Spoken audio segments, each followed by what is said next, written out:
សុខសប្បាយទេបងប្អូនមាននឹកខ្ញុំទេនឹកអត់អូយខ្ញុំប្រកាសថាសូមក្រាបថ្វាយបង្គំបាទប្រជាអធិការវត្តបាទស្វាយសៀមបាទថ្មីថ្ងៃនេះគឺអរគុណច្រើនមែនទែនខ្ញុំកូនពៅគេតែមកបាត់ចប់ត្មងបាទយើងវាអស់ម៉ោងទៅហើយថ្ងៃស្អែកខ្ញុំដាក់ដល់20បទបានអត់បាទសូមទទួលអារម្មណ៍រីករាយជាមួយខ្ញុំបាទដូចតទៅបាទ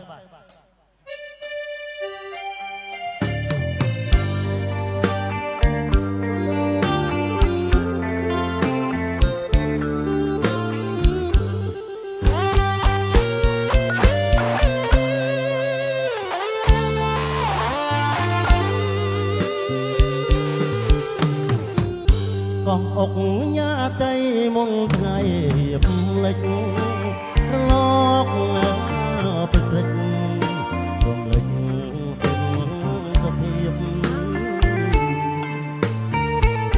ចាន់ចង់ដងវេថ្ងៃសែទំទៀបចង់កោះស្រងព្រៀបដូចសួនមកផាកោះសែនខ្ញុំអាឡ័យកងអុកយ៉ាទៅនិស័យស្នេហ៍កោះអើយកោះអ្នកស្រងលេណាតាមចាស់ជាប់ការត្រោះយ៉ាងណាទៅមកអ្នកទេសចរជាងទូដល់ឆ្លងមិននឹកស្មានផងថាបងជួបបើកោះអុកញ៉ាទៅមួយថ្ងៃលជុំទៅបនសទុកនៅអានុសាវរីយ៍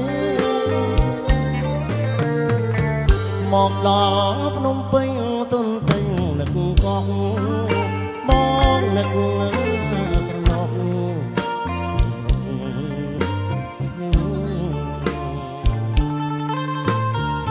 ជួបគ្នាដំបងបេះដូងទាំងពីរមិនបានដល់ទីបំផុតនៃស្នេ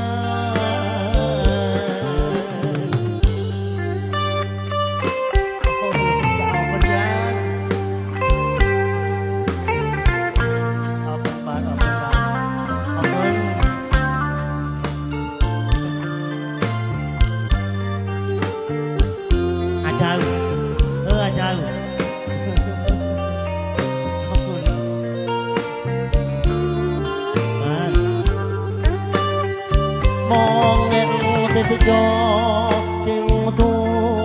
ដល់ឆ្លងមិននឹកស្មានផងថាបងជួបបើបោះអុកញ៉ាទៅមុនថ្ងៃលជុំទៅបងសទឹកមើអានុសាវរីយ៍មកដល់ភ្នំពេញទុនពេញនឹកកោះបងនឹកសំផងសម្រងចវីជួបគ្នាដំបងបេះដូងទាំងពីរមិនបានដល់ទីបំផុតនៃស្នេហ៍អរគុណណាស់អរគុណពុកម៉ែបងប្អូននេះដែលសារពេលបរិយារបស់យើងបានបញ្ចប់សង្ឃឹមថាថ្ងៃស្អែកពុកម៉ែបងប្អូនទាំងអស់គ្នាជួបជាមួយខ្ញុំបានដងទៀតបាទគុណនឹងគោរពលាទៅបាទទីក្រុងភ្នំពេញបាទអរគុណហើយក៏សូមថ្លែងអំណរគុណដល់ឯកឧត្តមប្អូនដែលជាទីប្រឹក្សាផ្ទាល់របស់សម្ដេចអគ្គមហាសេនាបតីតេជោហ៊ុនសែនសម្ដេចកតេព្រឹទ្ធថ្ងៃនេះខ្ញុំកណារំភើបមែនទែនហើយជាលើកទី20ជាងហើយបានមកដល់ទីនេះប៉ុន្តែវត្តនេះគឺថាលើកទី1បាទបើនិយាយពីខេត្តត្រវិញលើកទី20 30ហើយចឹងអរគុណបងប្អូននៅតែពេញបេះដូងរបស់បងប្អូនដដែល អរគុណច្រើននិងក៏សូមជូនពរទៅដល់ពុកម៉ែបងប្អូនបាទជួយជួបតែសេចក្តីសុខសេចក្តីចម្រើនគ្រប់គ្រួសារទាំងអស់គ្នា